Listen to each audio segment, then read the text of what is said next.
قارون حضرت موسیٰ علیہ السلام کے چچا یسر کا بیٹا تھا۔ بہت ہی شکیل اور خوبصورت آدمی تھا، اس لیے لوگ اس کے حسن و جمال سے متاثر ہو کر اس کو منور کہا کرتے تھے۔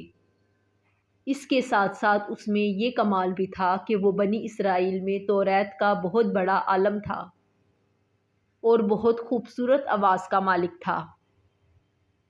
قارون بہت خوبصورت آواز میں تلاوت کرتا تھا اور بہت ہی ملنسار اور بااخلاق انسان تھا۔ لوگ اس کا بہت ادب و احترام کرتے تھے۔ بظاہر اس نے حضرت موسیٰ علیہ السلام کا دین بھی قبول کر لیا تھا، نماز پڑھتا تھا، توریت پڑھتا تھا، لیکن کمزور عقیدے کا انسان تھا، مکمل ایمان نہیں رکھتا تھا۔ چاہتا تھا کہ لوگ اس سے خوش فہمی رکھیں تاکہ انہیں فریب دے سکے۔ قارون فصلوں کو سستا خرید لیتا تھا اور بعد میں انہیں مہنگے داموں فروخت کرتا تھا۔ کم تولتا، دھوکہ اور بے انصافی کرتا، سود کھاتا اور جتنا ہو سکتا تھا لوگوں پر ظلم کیا کرتا تھا۔ اسی طرح کے کاموں سے اس نے بہت زیادہ دولت اکٹھی کر لی تھی اور اس دولت کو ہر چیز سے زیادہ عزیز رکھتا تھا۔ قارون خدا پرست نہیں تھا بلکہ وہ دولت پرست تھا۔ اپنی دولت کو عیش و عشرت میں خرچ کرتا، بہت عمدہ محل بنایا اور ان کے در و دیوار کو سونے اور مختلف قسم کے جواہرات سے مزین کیا، حتیٰ کہ اپنے گھوڑوں اور اونٹوں کو سونے اور جواہرات سے مزین کیا۔ قارون کے پاس سینکڑوں غلام اور کنیزیں تھیں اور ان کے ساتھ برا سلوک کرتا تھا اور انہیں مجبور کرتا تھا کہ اس کے سامنے زمین پر گر پڑیں اور اس کے پاؤں کو بوسہ دیں۔ لیکن بے شمار دولت اس کے ہاتھ میں آتے ہی اس کے حالات میں ایک دم بدلاؤ پیدا ہو گیا اور وہ منافق ہو کر حضرت موسیٰ علیہ السلام کا بہت بڑا دشمن بن گیا اور بہت مغرور ہو گیا۔ زکوٰۃ کا حکم نازل ہوا تو اس نے حضرت موسیٰ علیہ السلام کے روبرو یہ عہد کیا کہ وہ اپنے تمام مال میں سے 1000واں حصہ زکوٰۃ نکالے گا، مگر جب اس نے مال کا حساب لگایا تو ایک بہت بڑی رقم زکوٰۃ کی نکلی۔ یہ دیکھ کر قارون لالچ میں آ گیا اور نہ صرف زکوٰۃ دینے سے انکار کر دیا بلکہ بنی اسرائیل کو بہکانے لگا کہ حضرت موسیٰ علیہ السلام اس طرح تمہارے مال کو لے لینا چاہتے ہیں۔ یہاں تک کہ حضرت موسیٰ علیہ السلام سے لوگوں کو بدگمان کرنے کے لیے اس نے ایک گندی اور گھناؤنی چال چلی کہ ایک عورت کو بہت زیادہ مال و دولت دے کر آمادہ کر لیا کہ وہ آپ پر بدکاری کا الزام لگائے۔ چنانچہ عین اس وقت جب حضرت موسیٰ علیہ السلام لوگوں کو دین کی تعلیمات دے رہے تھے، قارون نے آپ علیہ السلام کو ٹوکا کہ آپ نے ایک فاحشہ عورت سے بدکاری کی ہے۔ حضرت موسیٰ علیہ السلام نے فرمایا کہ اس عورت کو میرے سامنے لاؤ۔ چنانچہ وہ عورت بلائی گئی تو حضرت موسیٰ علیہ السلام نے فرمایا کہ اے عورت، اس اللہ کی قسم جس نے بنی اسرائیل کے لیے دریا کو پھاڑ دیا اور عافیت و سلامتی کے ساتھ دریا پار کروا کر فرعون سے نجات دلائی، سچ سچ کہہ دے کہ واقعہ کیا ہے۔ حضرت موسیٰ علیہ السلام کے جلال سے عورت سہم کر کانپنے لگی اور اس نے مجمع میں صاف صاف کہہ دیا کہ اے اللہ عزوجل کے نبی، مجھ کو قارون نے کثیر دولت دے کر آپ پر بہتان لگانے کے لیے آمادہ کیا ہے۔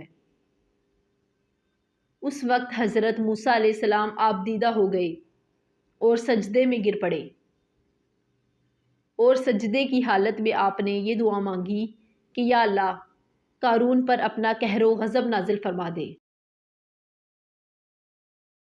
پھر آپ نے لوگوں سے فرمایا کہ جو قارون کا ساتھی ہو وہ قارون کے ساتھ ٹھہرا رہے اور جو میرا ساتھی ہو وہ قارون سے جدا ہو جائے۔ چنانچہ 2 بندوں کے سوا تمام بنی اسرائیل قارون سے الگ ہو گئے۔ پھر حضرت موسیٰ علیہ السلام نے زمین کو حکم دیا کہ اے زمین، تو اس کو پکڑ لے، تو قارون ایک دم گھٹنوں تک زمین میں دھنس گیا۔ پھر آپ نے دوبارہ زمین سے یہی فرمایا تو وہ کمر تک زمین میں دھنس گیا۔ 2 آدمی جو قارون کے ساتھی ہوئے تھے لوگوں سے کہنے لگے کہ حضرت موسیٰ علیہ السلام نے قارون کو اس لیے دھنسا دیا تاکہ قارون کے مکان اور اس کے خزانوں پر قبضہ کر سکے۔ تو آپ نے اللہ تعالیٰ سے دعا مانگی کہ قارون کا مکان اور خزانہ بھی زمین میں دھنس جائے۔ چنانچہ قارون کا مکان جو سونے کا تھا اور اس کا سارا خزانہ سب کچھ زمین میں دھنس گیا۔ قارون کا خزانہ قرآن مجید میں ہے۔ ترجمہ: بے شک قارون موسیٰ کی قوم سے تھا اور پھر اس نے ان پر زیادتی کی، اور ہم نے اس کو اتنے خزانے دیے جن کی کنجیاں ایک زور آور جماعت پر بھاری تھیں۔ حضرت موسیٰ علیہ السلام نے قارون کو جو نصیحت فرمائی وہ یہ ہے کہ جس کو قرآن مجید نے بیان فرمایا ہے۔ اس خیر خواہی والی نصیحت کو سن کر قارون حضرت موسیٰ علیہ السلام کا دشمن بن گیا۔ غور کیجئے کتنی مخلصانہ اور پیاری نصیحت ہے جو حضرت موسیٰ علیہ السلام کے ساتھ ساتھ ساری قوم قارون کو سناتی رہی۔ ترجمہ: جب اس سے اس کی قوم نے کہا اترا نہیں، بے شک اللہ تعالیٰ اترانے والوں کو دوست نہیں رکھتا، اور جو مال تجھے اللہ تعالیٰ نے دیا ہے اس سے آخرت کا گھر طلب کر، اور دنیا میں اپنا حصہ نہ بھول، اور احسان کر جیسا کہ اللہ تعالیٰ نے تجھ پر احسان کیا ہے، اور زمین میں فساد نہ مچا۔ قارون نے اپنے مال کے گھمنڈ میں اس مخلصانہ نصیحت کو ٹھکرا دیا اور خوب بن سور کر تکبر اور غرور میں اتراتا ہوا قوم کے سامنے آیا اور حضرت موسیٰ علیہ السلام کی بدگوئی اور ایذا رسانی کرنے لگا۔ اس کا نتیجہ کیا ہوا، اس کو قرآن کی زبانی سنیے اور اللہ تعالیٰ کی قدرت دیکھیے۔ ترجمہ: تو ہم نے اسے اور اس کے گھر کو زمین میں دھنسا دیا، تو اس کے پاس کوئی جماعت نہ تھی کہ اللہ سے بچانے میں اس کی مدد کرتی، اور نہ وہ بدلہ لے سکا۔